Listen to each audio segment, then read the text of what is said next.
मटियारी जिले अंदर खंडू खैबर कल्याण हाला पुराणा समेत मुख्तलिफ़ बचाव बंदन ते पानी की सतह में वाध थियण लगी। बंदन की हालत कमज़ोर बणियल आहे। आपाशी खाते जा अमलदार लापता बणियल आहिनि। पानी के दबाव सबब बंदन में रुणियों पवण जो ख़तरो आहे। दरिया में पानी के वाध बाद माण्हुनि में ख़ौफ़ हिरास छायल आहे। जड़ त लॾ पलाण जो सिलसिलो भी जारी आहे। जॾहिं त इलाइक़े वासियुनि ऐं बंदन जे वेझो रहंदड़ माण्हुनि जो चवणु आहे त सिंधु दरिया में मुसलसल पानी वधी रहियो आहे। बंदन जी हालत इंतहाई कमज़ोर आहे।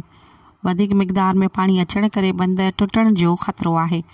वॾे नुक़सान थियण जो अंदेशो आहे। इंतिज़ामिया खे समूरे कमज़ोर बंदन ऐं हंधनि जी निशानदेही कराइण बावजूद इंतिज़ामिया लाचार ॾिसण में अची रही आहे। इंतिज़ामिया को भी ताउन न करे रही आहे। इलाइक़े वासियुनि पारां पंहिंजी मदद पाण तहत बचाव बंदन ते कैंपूं क़ाइमु कई वयूं आहिनि। मज़ीद ख़बरनि ऐं तफ़सीलात लाइ विज़िट कयो असांजी वेबसाइट www.awamiNewsHD.com ऐं ॾिसंदा रहो अवामी न्यूज़ HD।